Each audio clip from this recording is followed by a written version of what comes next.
sitting at home. Looking for Video Bros. Guess you could call us Vidya Bros.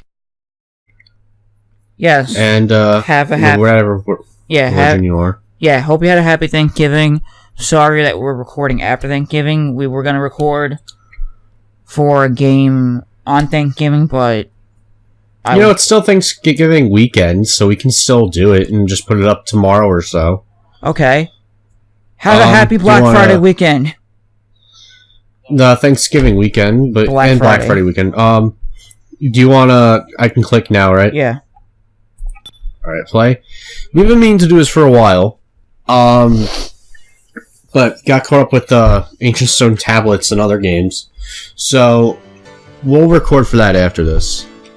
We're recording this on November 26th, so yeah, as usual, some things might be out of date as of when this video is put up, of what we talk about in videos and stuff.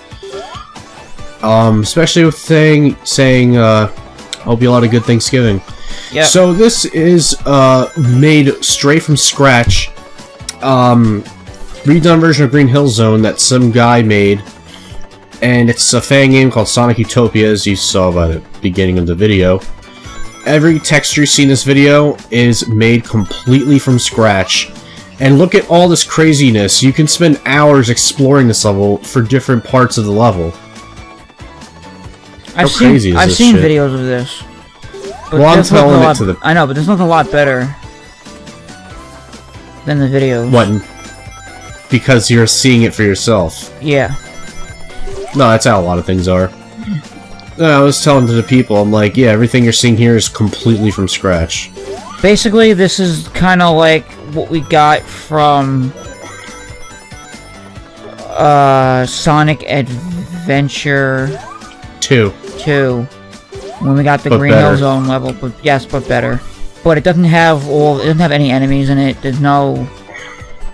Are you talking about the one from Sonic Adventure 2? Not for this one. Because there's enemies in this level. Oh, there is. Yeah. Okay. My brother was saying about these crab guys the other day when I was showing this to my cousins and he was over. He was like, I don't trust those crabs. They look like they're up to something. And then when they released the bombs like they do when you pass by him, there's like, I knew he was up to something. Huh. So, apparently... He also felt like he was on an acid trip watching me play this. If we can get to it, there's apparently Green Hill Zone, and inside of this, there's Labyrinth Zone from Sonic 1, but... Oh, you mean this direction? Not that. Because I accidentally ended up there after the fact. Well, not... Somehow. Well, not this. But... I don't remember where, but I ended up there somehow through going to that tunnel. You have to go up like some hill or whatever and you'll be able to get to it. You just walk into it, it's a cave. Oh, shit. But yeah, I really like the job that they put on this. That's why I like the fans, because they create good-ass Sonic games, and except for that one, so I don't count fucking Sonic Dream Collection. Don't fucking put that shit to fucking... Well, that's just made for people that have, like, fur fetishes. That game's weird. Sonic ate a chili dog and had fucking... was pregnant or some shit. I don't know about that. Oh, wait. Oh, okay, never mind. But, the real reason we wanted to play this game, show it off, but we needed a video because they have some really, really important news about the Nintendo Switch. And you can do that while I'm exploring this level. Yes. So, if you look it up online or on YouTube, there's multiple videos out there discussing this. I'm going to just be one of the many videos out there discussing this. Not an official thing by GameXplain, because I don't think GameXplain... I don't know if they saw this, or if they trust it or whatnot, but I trust it 80%. There is a Reddit post out there from... that someone posted from another site that was translated with Google Translate. So they copied everything and translated with Google Translate because it was all in Chinese. But in China, there's a factory called Factcon, which makes a lot of different devices and stuff like that.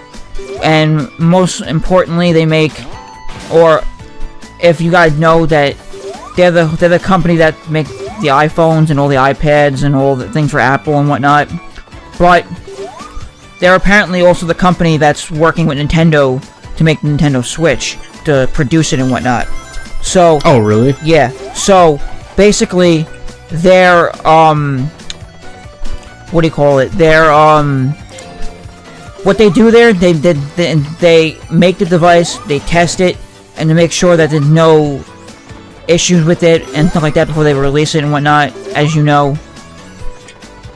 But on this Reddit post, which I'm gonna put down in the link below, if you know anything about like real like computer specs and whatnot and stuff like that, you'll understand what I'm talking about. But I'm not gonna go like too crazy into it. You can look at it on the Reddit post that's in the description below. But I'm gonna go read basically I'm gonna give you a gist of what's in this Reddit post. So first off, these are literal Chinese translations from a Chinese factory worker who is leaking out information about the Switch. Now the Reddit post puts it down into 4 categories, which is one is the dock itself, the console, the Joy-Con controllers, which are the 2 detachable controllers that you get, and the production, and actually there's 5, and the dev kit version. And there's actually leaked pictures out there of what the dev kit looks like. The dev kit is a bigger console than what we're getting, because that's what developers work on, and it has more ports and whatnot. And what he says in the dev kit part of this Reddit post actually is basically confirms everything that was in the leaked picture of the dev kit model. So that's why I believe everything else with what the Switch is, even though we don't have leaked pictures of the Switch, except for what Nintendo showed in promotion pictures and the trailer, of course. But I'm gonna go down and talk about the dock first. Now, what this guy is saying here is that this Chinese factory worker who's making these Switches and testing them and whatnot, he's saying that the dock itself has no advanced technology in the dock, meaning all it will do, it will host all the ports that we need for when it goes to the TV and whatnot, and it will also act as the TV dock, which will display the image on the TV. That's basically all it is. It's not gonna be anything with the patents that were out there when people were looking up features about the Switch and getting ideas of what it could be. Meaning, it's not gonna add any graphical performance, not gonna add any special features to the Switch or nothing like that. It's all just plug it in, put it on your TV, and act like a console. That's all it is. It's nothing more or nothing less. Now, what he's saying though is that it seems pretty cheap and light and feels pretty plasticky. Really plasticky. No extra power is added to the Switch. It outputs one USB 3.0, which is the standard for consoles now. They have USB 2.0, which is the old version that a lot of old PCs had, and the PS2 and the Xbox 360 had and all that. And we have USB 3, which is 3.0, which is what most modern PCs have, and what the PS4 and Xbox One have. So that's pretty standard stuff. I wouldn't think that would be like totally false or whatnot. It has one HDMI port, 2 USB 2.0 ports on the dock and the front, and one USB 3.0 on the back. And there's no fan in the dock, but there's that's a problem. Huh? Isn't that a problem?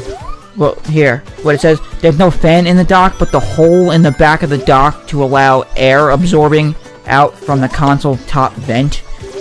Oh, okay. So, the Switch itself, the tablet part, apparently has all these, like, vents and whatnot to help it keep it cool and whatnot, but we'll get to that in the next...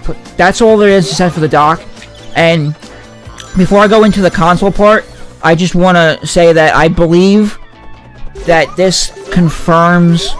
The only reason why I believe that this can be true is because, one, that I've... Towards the end of the level, dude. In previous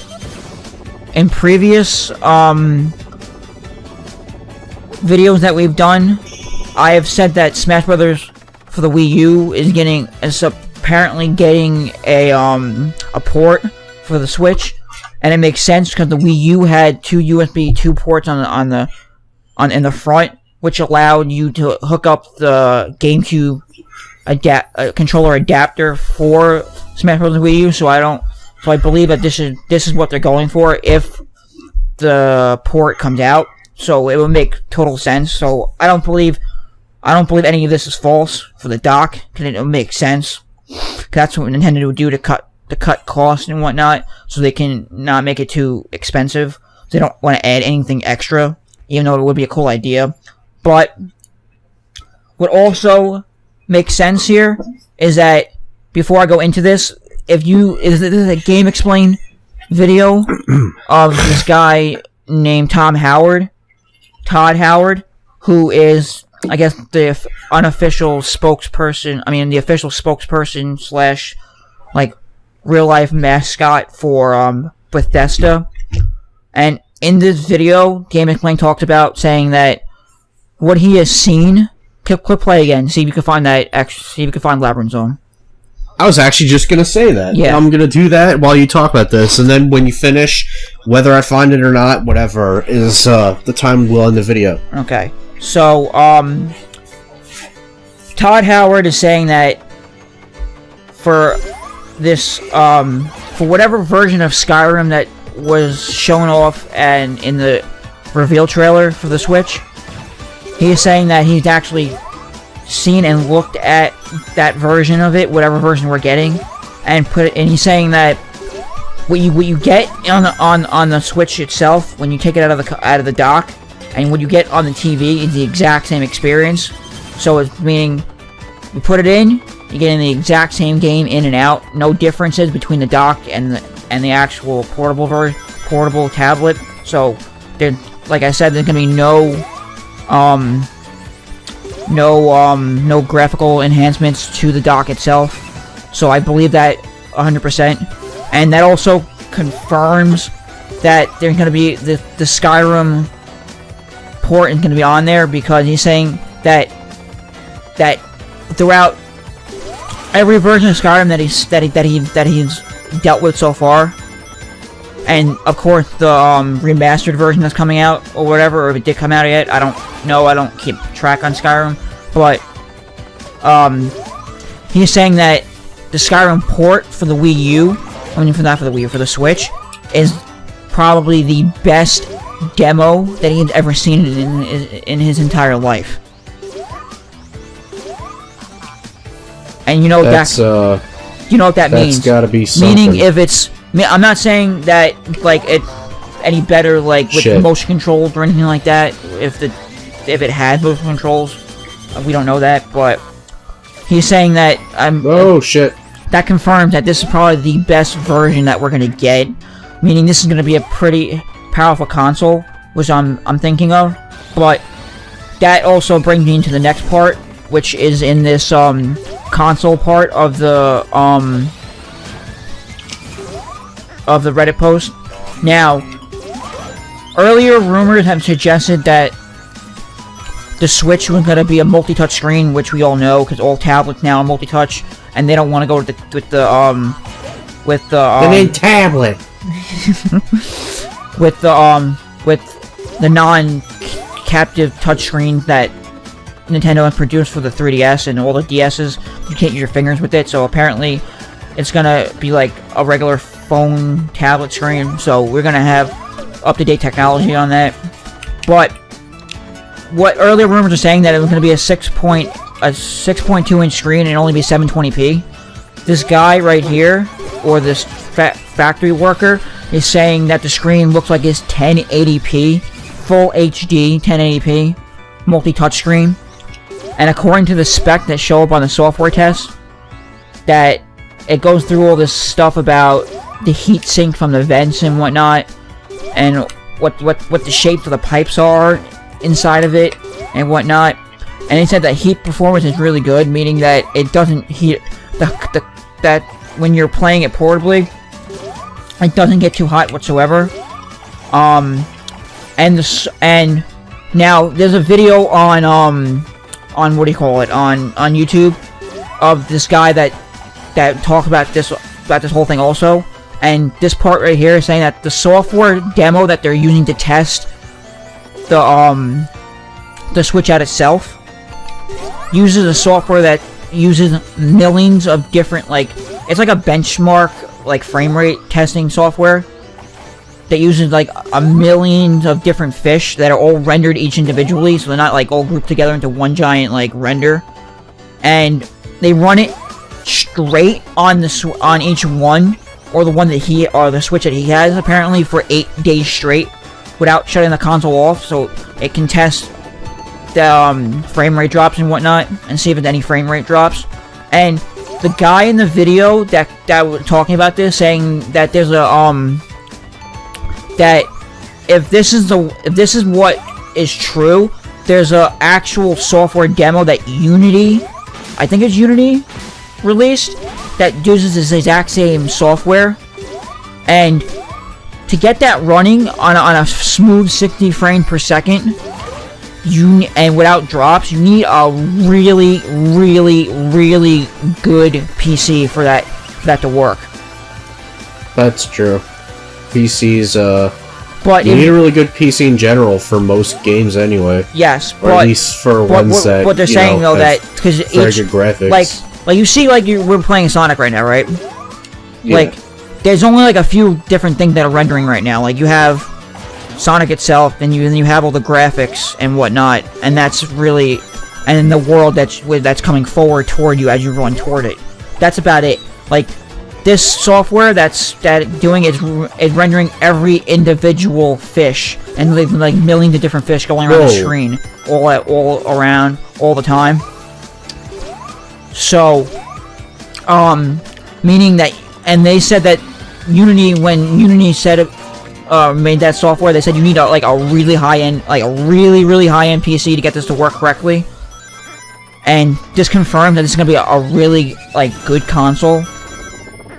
So far, whoa! They said that the screen is not very bright, but speculated that you can't see clear from outdoors.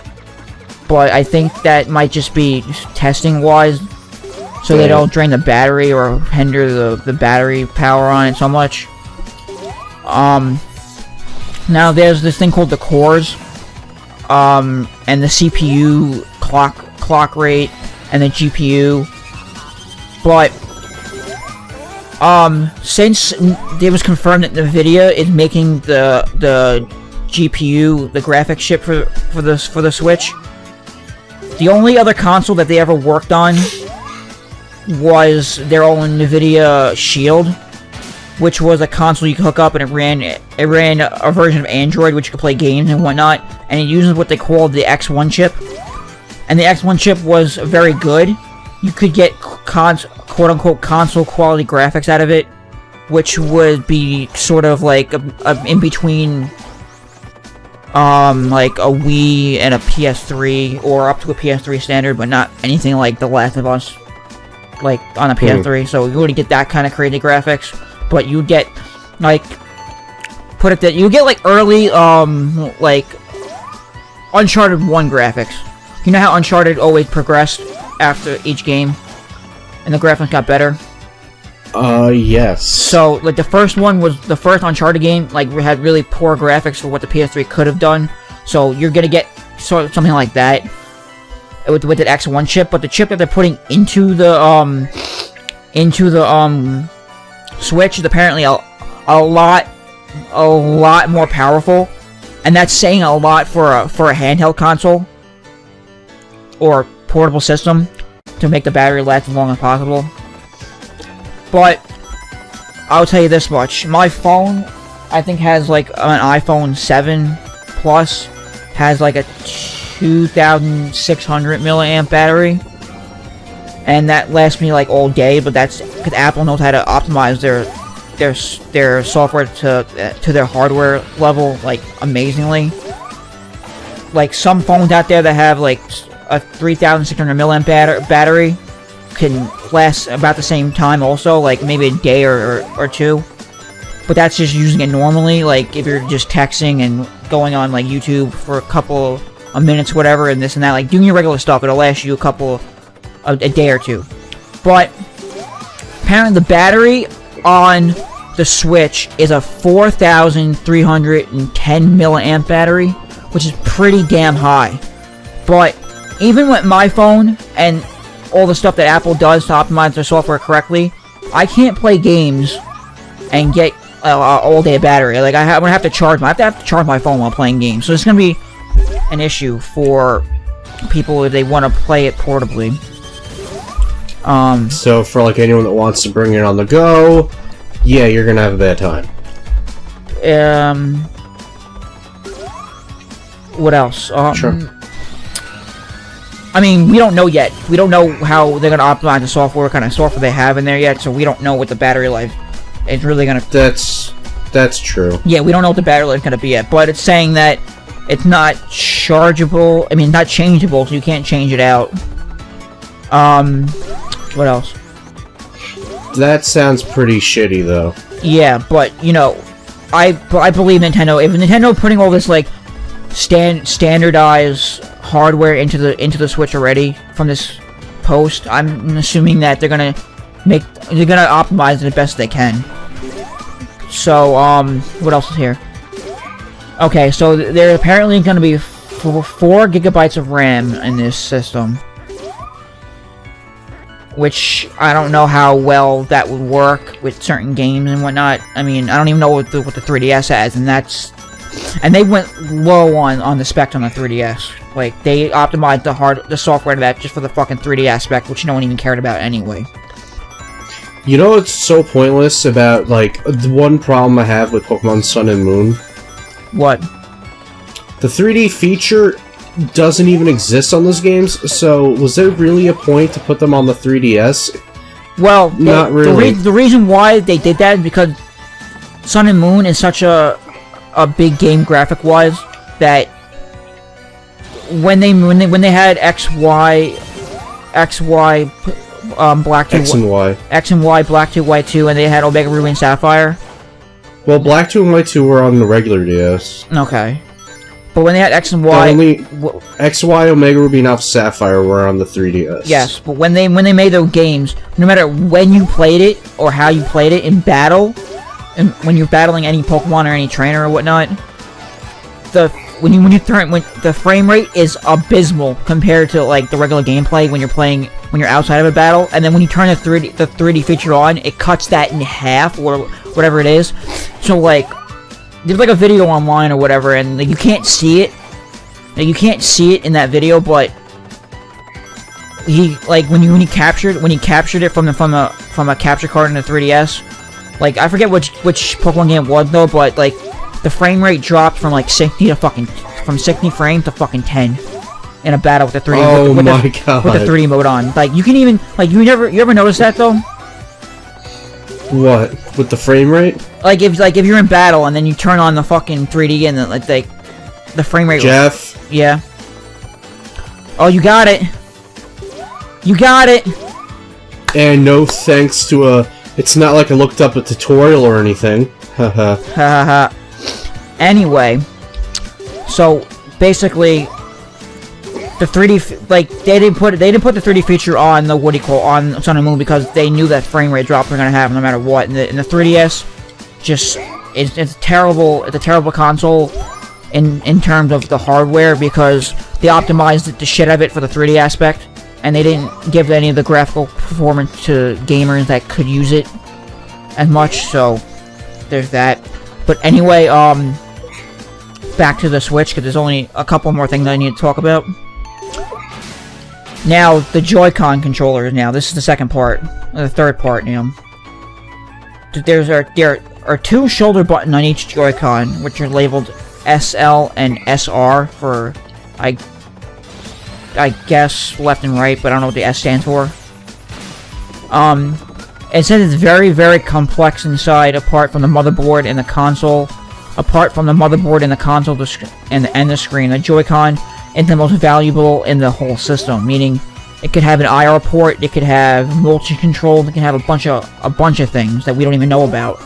But it's apparently it's more complex than what's inside the actual Switch itself. And the battery is very light, about 502 milliamp battery, which I do not like. And for one reason, and it makes sense because in the reveal trailer, you know how you saw how small the controllers were, right? What? Like you saw how small the controllers were in the reveal trailer for the Switch, right? Yeah, I did. Yeah, apparently the battery on here is only 502 25 milliamps, which is pretty low. But think about this now: the PS4 controller. Right?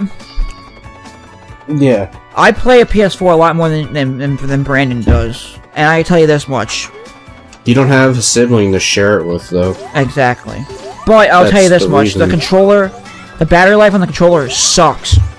And they did release yeah. And they did release a version 2 of the controller, an updated version for the PS4 Slim and Pro, which gave it better battery life. But I have the original PS4, and the controller that came with it is the original one. That only has 1,000 milliamp battery. And that's not much better, is it? No. And the one in the Switch, apparently, for each controller only has 525 milliamps, so it's half of that. I mean, I don't know what they're trying to do, or what kind of software is in there, or whatever they're doing, but if they can optimize it to be good, I hope so. But, what else? Then they go into this thing called the production part of this, which is apparently they can produce 2,100 units per day in one whole line of and a factory can produce, meaning like one assembly line can produce 2,100 systems per day. The whole factory can produce 20,000 per day. And it says very good quality control. Don't worry about the build quality. They shipped to Japan and Australia recently. And then, not to us. Apparently, there's this whole thing about the dev kit, which basically it just confirms that it's heavier, and the graphics is better than the graphics is better than what we're gonna get in the home version of the Switch. Alright, seeing as I found that labyrinth zone, I'm ending the level now. Alright, so there's not much to go on here, but it's apparently that the GPU and the dev kit is apparently a bit more powerful than the PS4 Pro. The screen size is the same as the normal one. There's an Ethernet port, which we don't get. There's 2 Wi-Fi antennas in there instead of 1. There's apparently a mini display port, 2 undefined ports, and then there's like 3 network indicators, but there's a bunch of this crap that's not important to us because we're never gonna get the dev kit, so I'm not gonna go into that. If you want to look at that, you can look in the link in the description below. But basically, what all this is saying here is that we are gonna get Xbox One or up to at most a little bit below Xbox One quality graphics in a handheld system on the go. Just think about that. Jeez. Alright, so I think it's time we end the video, and then continue on to Zelda if you're still up to record for week 4. I am. Okay, good. I think I'll exit this game. Alright, so where am I going with this? I'm sorry, I'm a little tired. So am I. Thank you so much for watching. Click the annotations in the outros and the links in the description below. And we will see you in the next episode. Peace out. Hey guys, if you like what you saw in that video, please check out our latest series, To the Left. I hope you enjoy it. Also, if you want more hilarious videos, please check out our other series down below. I'm sure you will enjoy that as well. And last but not least, please hit that subscribe button. The more subscribers we get, the more content we can provide. Thank you, and I hope to see you in the next video. Peace.